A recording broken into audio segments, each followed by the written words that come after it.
cleared for takeoff.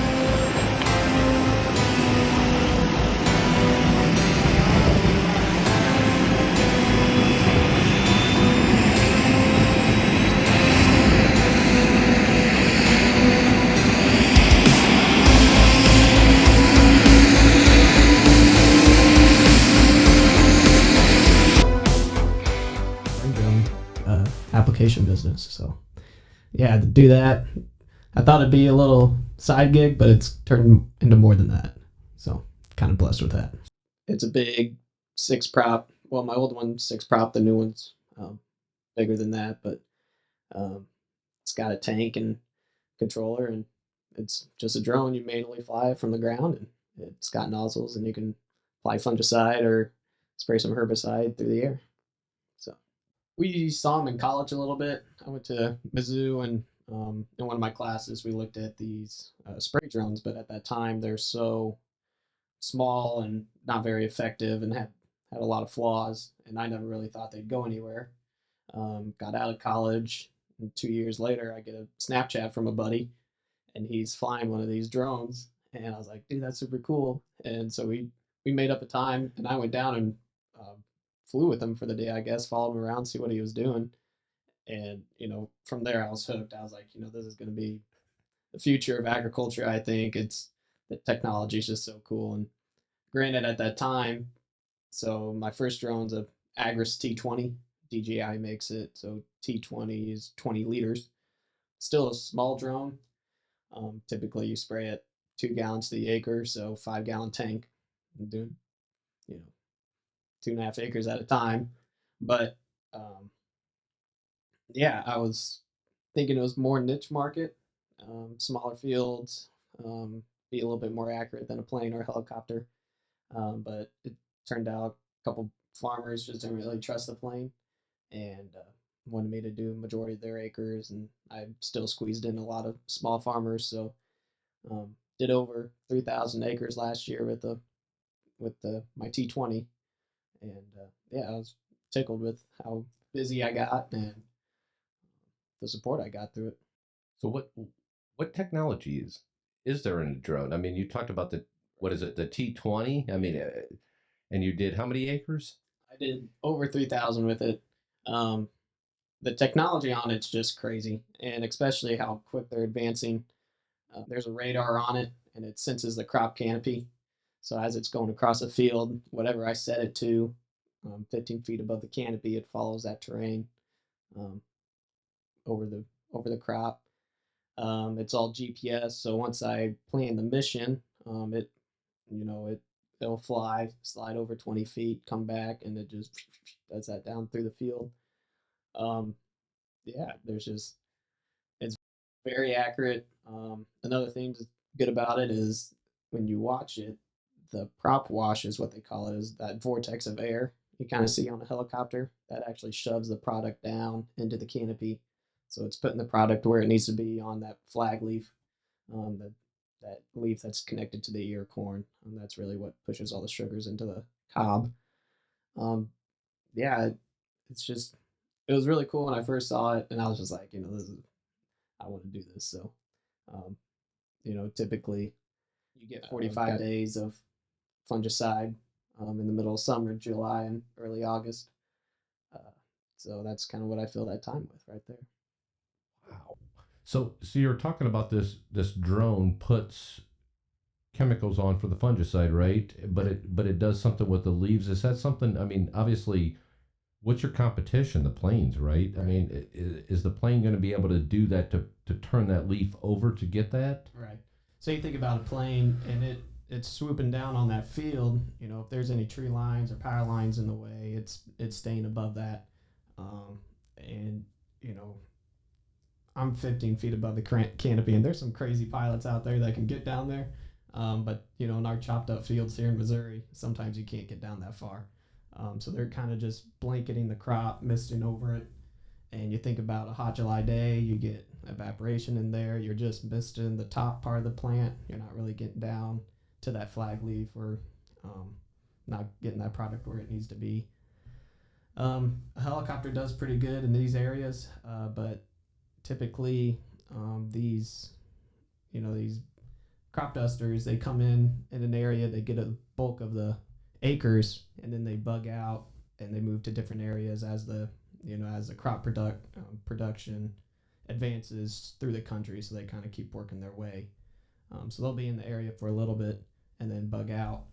I'm local, so I'm here, and as guys, their crops advance, they just keep texting me fields, hey, go hit this one next, go hit this one next. So, it's cool to stay local and hit guys' fields that, are in the area. Right. So with a plane, I mean, that's typically what people are spraying fields with, right? Is planes, but they're not able to turn that leaf over so that you're able to spray it, as well as when they're going over wires, right? I mean, Yeah. electrical wires, etc. They're not able to get close. How close do you need to be, and how close does your drone get to be to turn those leaves over? Yeah. We can look at a video. Typically, I fly 15 feet above the canopy, and so that gives my drone, the T20, has a 20-foot swath as well. So here I'm spraying a field. You can see as a drone's going across a field, it'll stop and slide over 20 feet and continue its next pass. And you can see the corn getting whipped around, and that just, pushes that crop down in there. You're able to cover more of that plant with the product, and it's going to be more effective. Yeah, I don't really know. Competitively, those crop dusters, they do have their place, bigger fields, stuff like that, and just it seems like in this area, especially when you get in the hills and out of the bottoms, you get into a lot of tree lines, a lot of waterways. Guys are calling me, I got this 30-acre patch, and no one wants to hit it. And I'm like, okay, I'll hit it. So, kind of worth my time to do stuff like that.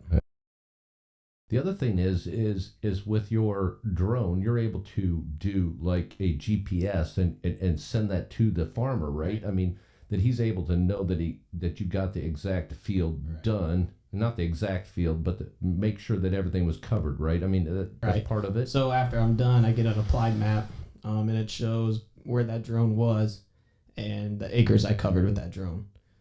So if a guy, if he turned in a 50-acre field to a crop duster, that crop duster is going to claim he hit 50 acres. He may not have, it depends on the pilot. With me, you get a map, so by the time maybe that 50 acres, there's a waterway I mapped out, or I didn't get to a corner, maybe it turned out to be 46 acres. I'm going to charge you 46 acres. So, I think I'm kind of more cost effective in the long run. Yeah. So, what do you think of the future of the drone business? I mean, where do you see this going? You've got a new one, right? Yeah. I mean, you went from a T20, and then I just purchased a T40, and that just came out last year, and the FAA just approved it. So it's double the size of the old drone I had. So I'm hoping, pushing over 5,000 acres with this one, which would be awesome, and I'd be thrilled with that. The T20 had its flaws. The radar on it was below, so the landing gear created blind spots. With this T40, it's on top, and when you watch it fly, when the T20 comes to a stop, it'll just slide over 20 feet and fly in reverse, actually. Okay. This T40, when it comes, it'll actually rotate 180, so it's always flying forward, and that's where the radar is on the front part of it. So it can actually come up in the field, sense an obstacle, stop, and then pop up on my controller, and I can just hit, avoid obstacle, and it'll fly around it and keep going on the continued mission. So that's pretty cool. And then another thing on it is the nozzles changed. So if you think about your typical just pressurized T-jet nozzle, these actually have rotary nozzles. So it's only got 2 on it, and that product comes and hits that rotary nozzle, and it's spinning. So you can increase the speed of that and decrease your droplet size. So if it's a really windy day, you'll decrease that speed, decrease your droplet size, and that way you're not having drift issues and stuff like that. So technology, just in 2 models, there's a T20, T30, and a T40. So just in 2 models, just the upgrades they're making, it's just crazy. And this T40 is actually coaxial, so it's got a propeller on top and on bottom. My T20 just had 6 props, and it actually flies 500 RPM slower than my old one, so it's quieter. It's pretty cool. Batteries are on it bigger. Batteries last 2 tanks. With the old one, I was going tank per battery. So once that drone would come back, I'd swap 5-gallon tank, swap a battery. I'd have 5 batteries going on a charging cycle. So by the time the one I just got charged, by the time I get back around to it, it'd be fully charged. So had a little trailer, chemical in the back of the truck, and just flying through the summer. Had a patio umbrella, so I didn't get. That's what I learned. Like my first big field, and I was out there all day long. I got sunburned so bad, so I was like, I need a patio umbrella. Went to Farm and Home that night. Like, if I'm gonna be doing this, I'm gonna get comfortable a little bit. So yeah. Yeah. What's the T20 lift weight wise versus the T40? Right. T20 probably has a max payload a little bit over 50 pounds. Yeah. The battery on it's 15, 20 pounds additional. And then the drone itself, it's all carbon fiber, so I can pick it up physically by itself. Take the tank out, take the battery out, and you can just pick it up and carry it, which is nice. But this T40 is double the size. I could pick it up, but it'd be difficult. The tank in it is actually stationary, and it's got scales on it. So as it's going across a field, it's giving me a live reading of what's left in the tank. So it predicts where it's going to run out, and if it runs out all the way into the field, well, I'm just going to bring it back when it's closest to me, refill it, and then it'll continue where it left off. That way you're not deadheading with a full payload to the other end of the field just for it to burn battery, So they're getting pretty efficient with them. It's getting kind of crazy. So if you run out of chemicals and it's at the end of the field, it will tell you that it wasn't able to spray the rest away, right? Right. So it'll drop a GPS point right there. Of when it stops spraying. When it stops spraying. And then it'll come back. I can fill it up, swap the battery, do whatever I need to do, and it'll continue spraying. It'll just head back out to that same spot and continue spraying. So it seems like it's more accurate with a drone than possibly a helicopter or plane, because you're getting actual readings that you can give to the farmer, sure, right? As well as if you run out, it's making you aware of that, so you're sure that you get the entire field and you're staying at the right height that you need to be. Yep, all of that. All included in the package. Great. What about licensing and all that great stuff? I mean, is that kind of a pain, or what does that consist of? Licensing is difficult. Okay. You're a crop duster, so you need, typically you're just, even if you have a little tiny drone, you need your Part 106, so you're just normal drones license. On top of that, a drone can't be technically over 55 pounds. So you need to get an exemption through the FAA. And that process takes a little bit of time. And then the other thing is a Part 137, which is your aerial applicator's license. And I've been on a wait list for that for quite a long time. And this technology is advancing so quick, the FAA is just behind. And they're getting swamped with all these private applicators. I mean, if you're a farmer, you can get these drones yourself and do your own acres. I'm trying to do it commercially, so I'm needing more licensing than what privately you need. Plus you're spraying pesticides, so you need your commercial applicators or your private pesticide applicators license. So plenty of stuff. And you kind of think it's on its ground phase. The FAA is starting to learn what these can do, so I think coming up they'll have trackers on these drones so they can monitor them.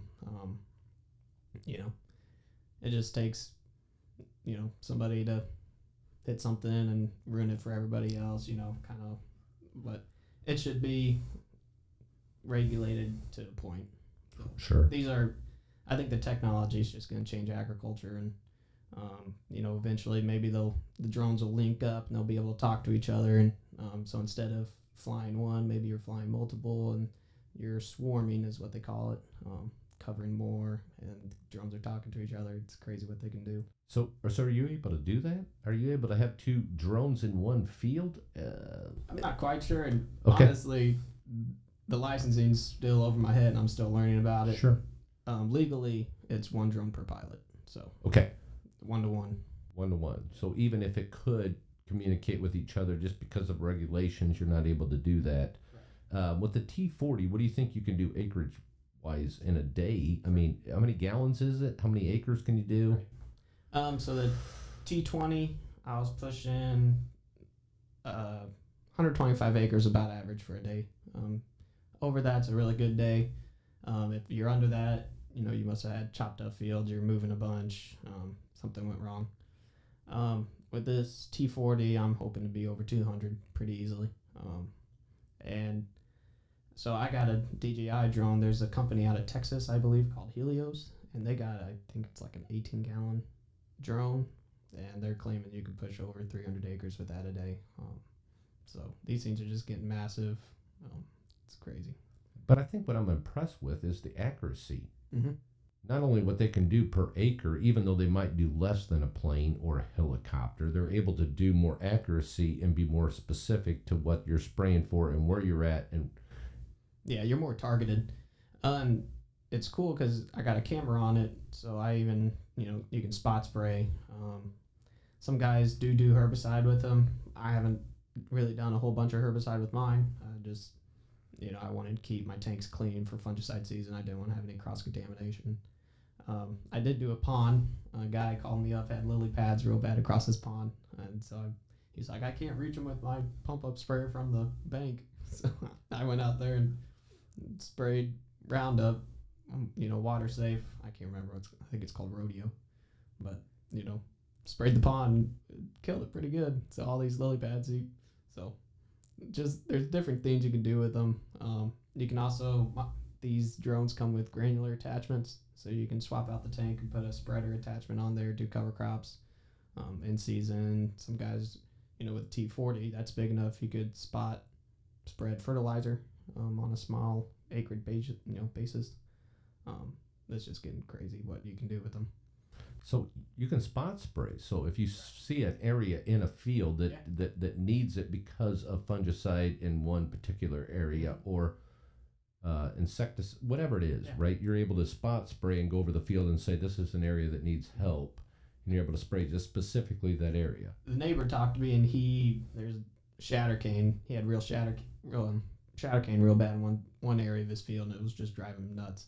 So instead of him getting his big ground rig out and running over a bunch of crop, I went out there with a drone and spot sprayed, used my camera. You could see it. Got down there and hit it, and it didn't take long. It took 10 minutes. So interesting. And you're not weather related. So if it is muddy and you're not able to get in the field, you don't have to deal with trying to get in there. If it's tasseling, obviously you don't want to mess with that, getting in the field. I mean, you're set up that you could do it at any point as long as it's not raining, right? So yeah, you think about a farmer, one of the busiest times, springtime. Sure. And that's right when wheat fungicide is. So a lot of guys, if they have a ground rigs, want to do burn down, get their field ready to plant, but their wheat's maturing. So I do a lot of wheat fungicide, and if it, that's May, and we're always raining in May. It's raining. So even when, once that rain passes, I can be out there, spraying, not rutting up anything. So yeah, just different applications. You can do quite a bit with them. Wow. Where do you see it going more on the back to the T40? Do you see it getting bigger than that? Oh yeah. So the T40's 40 liters, that's 10.5 gallons, and this Helios drone, it's 18, so they're getting bigger. And I kind of see it, these progressive farmers, tech savvy guys, they're going to have them for their own operations. And yeah, good for them. They're taking advantage of the technology, and, technology is always advancing in agriculture. So yeah, get it while the getting's good. Appreciate you being on the show, Cooper, and wish you the best of luck. Appreciate it.